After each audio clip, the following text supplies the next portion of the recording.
Hey, I am out on a little adventure today. I am heading to Warrington. No, I'm not. I'm heading to Winsford. Begins with a W. So yeah, I found a charity shop there that's supposed to be a bit of a treasure trove and sometimes has retro games. So I'm heading there. Hopefully there'll be a few other retro game shops there too. Well, not retro game shops, charity shops, because they normally tend to be in the same area, don't they? So I'm gonna go and see. I'm gonna go find out what's what there.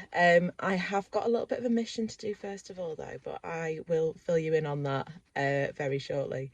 I have a very special little person I need to pick up. So that's what I'm gonna go and do. So here's the reason I've got a little detour today before I go games shopping. This is completely look, by the way. If you'd not noticed, Logically Blonde is a play on Legally Blonde, which is my favourite film, or one of my favourite films. I've completed the look. This is Dexter. Dexter's a Chihuahua. This is one of my best friend's Chihuahuas, but she's got COVID, and so is a partner, and he's got a little ear infection, she thinks. So I said I'd take him to the vets. But he's feeling a bit sorry for himself. So that's what I'm doing right now before I go off with my, on my adventures to Warrington. And I'm not going to Warrington, for God's sake. So we've got back to my friend's house. I don't think Dexter's speaking to me anymore. Look at that face. Look at the side eye. I hate you. I hate you for taking me to the vets. He squealed like he was really shouting. He only put his hand on the harness and he went mad, bless him. But he's okay. He's got some medication, and now I can go off on my little adventure and do some retro game finding. Speak to you in a bit. So I went to Winsford. Not a lot there. Not a lot of charity shops actually, and the few that were there were, well, some of them were open, some of them were closed. Not an awful lot. A few, like Wii games, stuff that I don't need, because really I'm trying to focus on my very retro, well, it's not really very retro, is it very retro?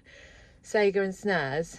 I have got a Wii U and a Wii and my N64, but I'm just trying to be quite strict with myself, because it's really hard. You can end up buying loads for consoles you don't even have, for somebody, you think, oh, so-and-so might want that, and then they don't want it. Also, you can take it on Retro Chef Swap Shop as well. That's something you can do. If he invites you. That is, I've been invited, I've got nothing to swap. So there was nothing in Winsford. I've been to Sandbach, found a few little charity shops and rummaged through a few boxes. Again, copies of FIFA on every console going, different years.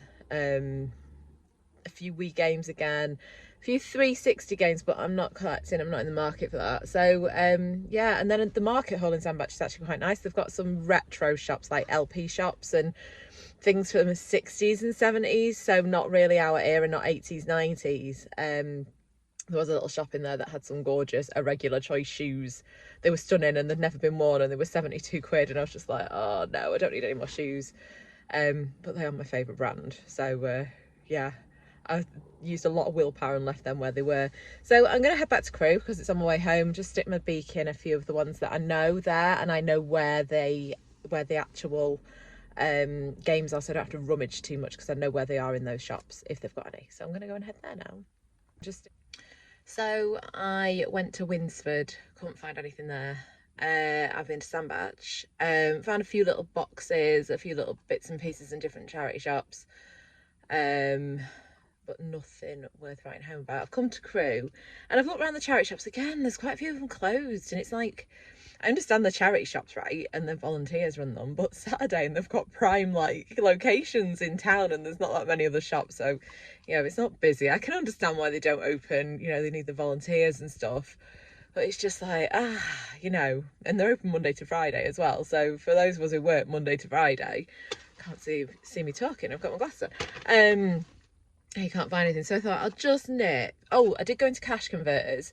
In Cash Converters they have got there were a few NES games. So there was Mario 3, I think, Super Mario 3, I think, was that on the NES? Teenage Mutant Ninja Turtles. They've got a lot of N64 games in there, loads of DS games, a few SNES games, but not really. Mega Drive's the main one I'm going for, but I went to CEX in Crewe, and what I'm trying to do at the moment, so that I don't spend a fortune on games that I'm not going to play, or just for the sake of having them, I'm trying to find games that I had and I loved, and I found, look, I have got, look at it, it's Theme Park, and I loved this game as a kid. This was the first sort of game that do you know like strategy games where you build stuff and you make stuff? So one of my absolute all-time favourites was Theme Hospital. I've talked about it before, which was the same company as Theme Park. So I loved Theme Park, building the roller coasters, sorting the theme park out. But I should have known then that I'd end up doing like process improvement and auditing and making things go in a certain sequence, because that's what I do for a living now.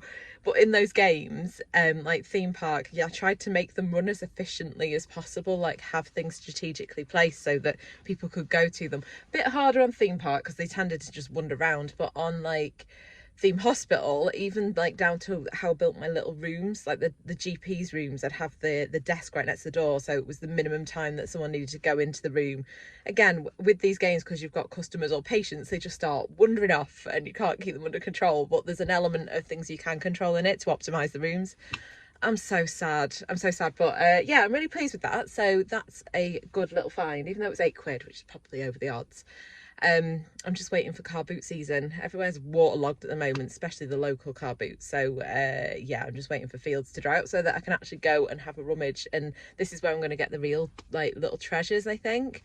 But yeah, so not a completely wasted day, which is good. It's never a wasted day, you know, when you're like going out hunting. It's not about hunting for games, isn't about like actual, it is about finding them obviously, but it's the actual buzz of just going looking. And when you do find a game, it does give you that little hype. Like I was a bit not squeaking this time, not like I was in the game zone in Tunstall when it's just like a little treasure trove in there. I love it in there.